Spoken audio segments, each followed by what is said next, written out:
The spirit of offense. How to overcome offense, part 2. And in this section, I'll be talking on Ahithophel's cause of revenge. In part 1, we talked about Ahithophel in the palace with David, on how he was offended with David killing Uriah and taking Bathsheba. And remember, we said Bathsheba is his granddaughter.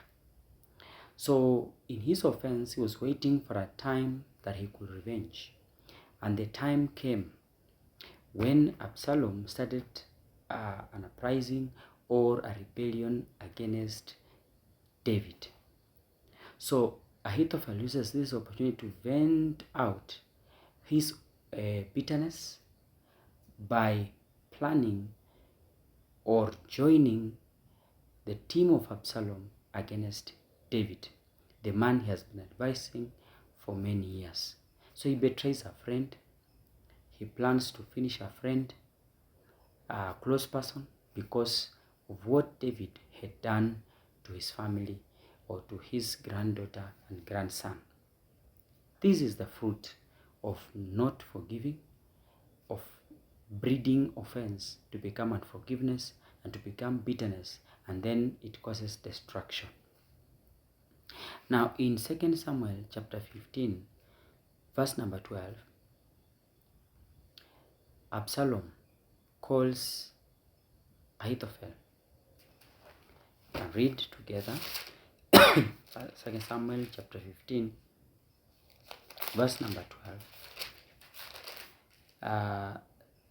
The Bible says, while Absalom was offering sacrifices, he also sent for Ahithophel the Gilonite, David's counselor, to come from Gilo, his hometown, and so the conspiracy gained strength and Absalom's following kept on increasing. So Absalom calls for Ahithophel, who had ran to Gilo. He was no longer with David.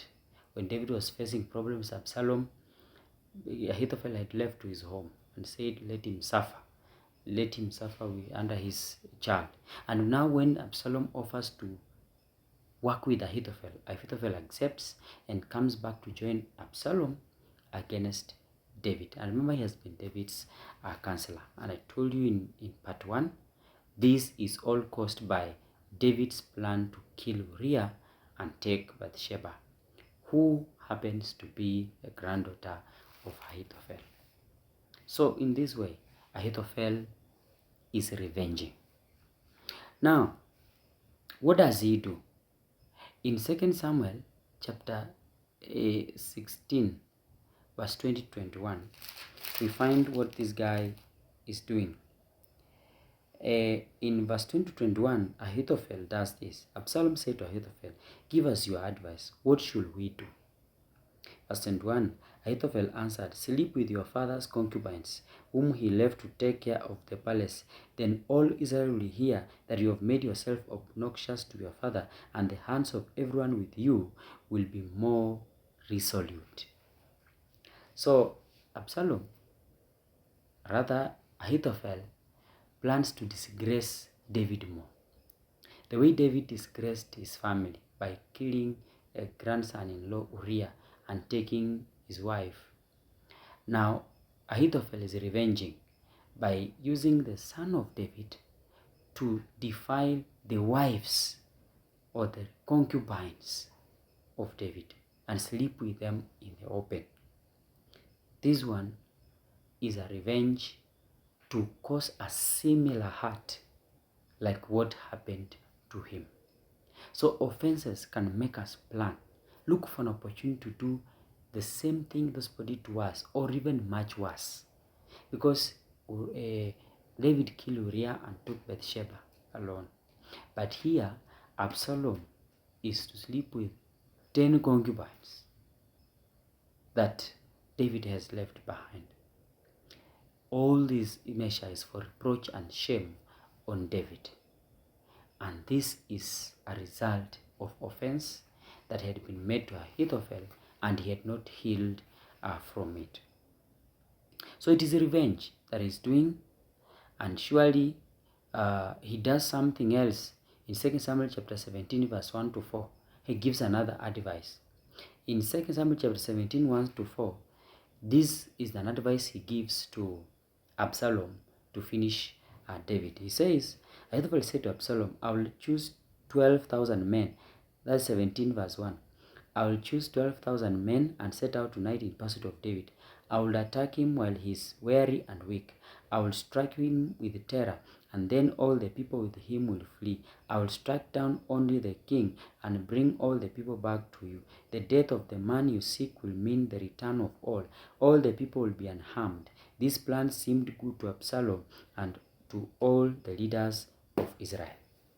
So Ahithophel, after advising Absalom to sleep with the concubines, 10 concubines of David, he goes ahead to advise Absalom that him, Ahithophel, was going to kill David, to strike down David while he is weak and weary, and bring all the men to follow Absalom. Ahithophel, who has been advisor to King David, is now saying he is the one going to kill David. Remember, he has disgraced him using concubines, the way he disgraced his family by taking Bathsheba. Here, and when he killed Uriah, that wound was still inside Ahithophel. Now he wants to vent out that wound by killing that David. The way he killed Uriah, that Ahithophel also will kill him. And he himself will do it. That was a man that was very bitter. All along we have not seen his bitterness. We have not seen his heart. We are finding it here. And he's creating two ways to answer back what David did to Bathsheba, to Uriah. He's making all those two things come to happen. So it's revenge that has now found an opportunity.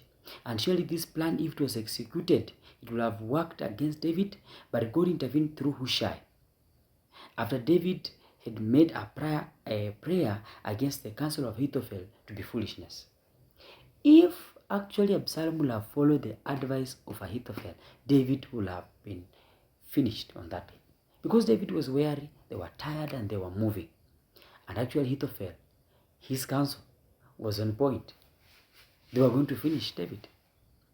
But God used Hushai, who came and changed. When you follow reading down there, you will see Hushai comes with a different advice. And Absalom leaves the advice of Ahithophel, which was the best option. Now, at this stage, what were the things that Ahithophel was supposed to do to overcome offense? One, remember the good things David had done to him. He was to remember the good things David had done to him. Even you, my brother, my sister, remember the good things that person has done to you. The person who has offended you. For you to overcome it, remember at one time in the past, that person did something good. Hold on the good. Two, you should have forgiven even if it was difficult. Bible says forgive 7 times, 70 times. Brother, my sister, Ahithophel should have forgiven, even if it was difficult. Even you forgive, even if it is difficult. Even if you find an opportunity to finish that person. Ahithophel should have prayed for David's safety. When David was running away from Absalom, one way of healing from offense, you should have prayed for him. That God, I know he did something wrong against my family, but deliver him. He could have received his own healing against the offense. By praying for your enemy, praying for the person who hurt you, you receive your own healing. You could have given David a benefit of doubt that what he did, actually he did not know what he was doing. And actually he has regretted it. He should have given David a benefit of doubt that what he did, he did not know what he was doing. The person who hurts my brother, my sister, give them a benefit of doubt once in a while that actually they were not in the know of what they were doing, and you forgive them like that. He should have reminded himself that he is human, and just like David, he can also make mistakes. Could have said, David is a man. I've worked with him and I know him. he sometimes makes mistakes. That was something he did in the past. I forgive him and let it go. But he said no. He didn't have all these measures, so he came